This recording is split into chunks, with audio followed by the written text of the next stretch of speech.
Teremos paz em Gaza? É uma pergunta interessante, né? Muito profunda, né? Vamos dizer assim, né? Sim. Olha, Jesus disse, né? Minha paz vos dou, não como o mundo dá.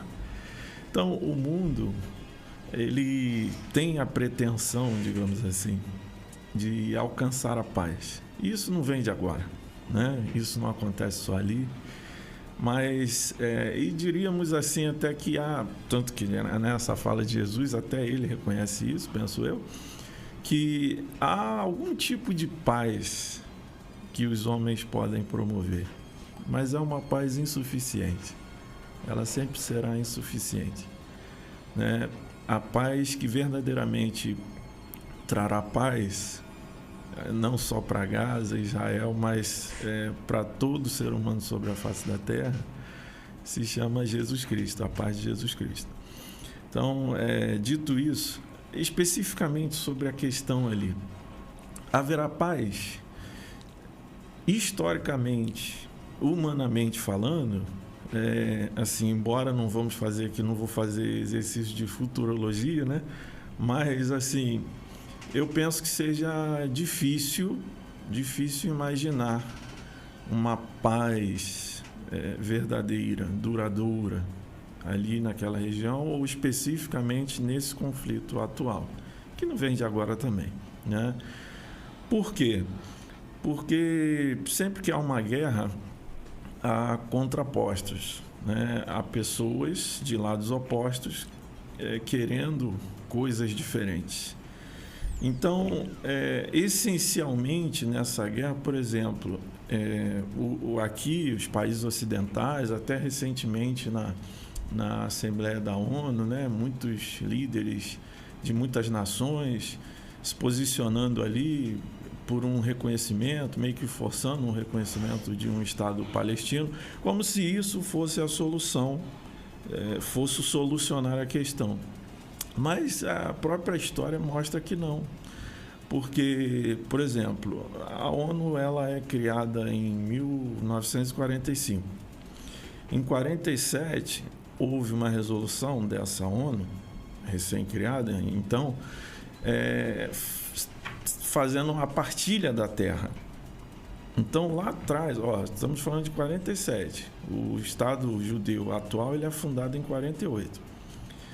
Em 47, a ONU propôs a partilha da terra. E detalhe, a maior parte do território ficaria com os árabes.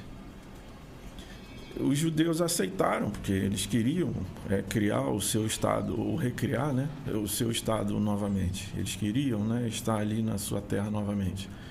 Os judeus aceitaram, mas os árabes não. Os árabes não aceitaram. Então, aí você vê agora essas supostas, né, propostas de paz propondo as mesmas coisas que já não funcionaram lá atrás, porque não se trata disso. A questão ali do Hamas, né, e de outros atores por detrás dessa guerra vai muito além disso. Como a gente disse, o povo é quem mais sofre. Por exemplo, você tem um líder, você tem o atual líder da Autoridade Nacional Palestina, né? Deixa eu achar aqui. Você tem um homem, o atual líder, o presidente, né, da Autoridade Nacional Palestina, Mahmoud Abbas.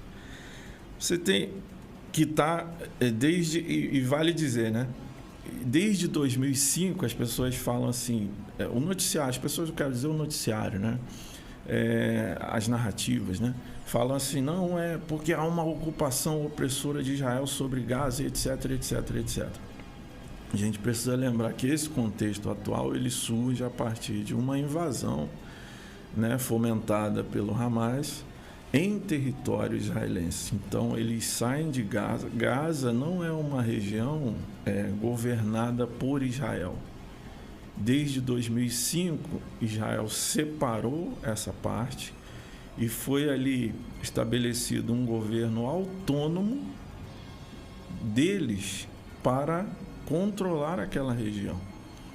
E aí você tem, desde esse Mahmoud Abbas, por exemplo, desde 2005, presidente daquilo que é a Autoridade Nacional Palestina, aquilo que, se hoje o Estado palestino for reconhecido, ele seria o presidente da nação. Ele fala em nome ali do povo, por assim dizer, palestino. Então, você tem, desde então, ao longo desses anos, um homem com um patrimônio avaliado em 540 milhões de reais. Você tem, ao final da Primeira Guerra Mundial, os Estados Unidos enviaram uma ajuda financeira para a reconstrução dos países europeus que foram devastados pela guerra, o que ficou conhecido como o Plano Marshall. A Autoridade Palestina, Nacional Palestina, a ANP, eles já receberam em valores ao longo dos anos, né, dos países, da ONU, etc., o equivalente a 25 vezes o valor que foi destinado à reconstrução da economia europeia. Qual é o ponto que eu quero chegar aqui? É que não se está pensando, em momento algum, no bem-estar do povo palestino, que sofre, e eu me solidarizo com eles. Como eu disse, a dona de casa, as pessoas lá que não querem guerra, eles querem viver a vida dele em paz, Só isso, trabalhar, que o seu filho não pise numa mina terrestre, nem seja atingido por um míssil, é só isso.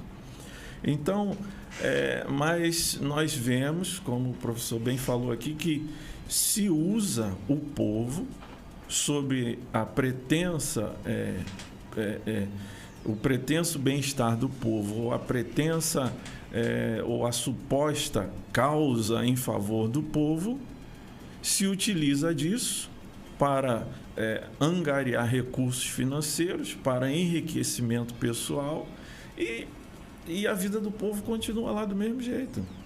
Então, assim, se o Estado palestino vai resolver, será?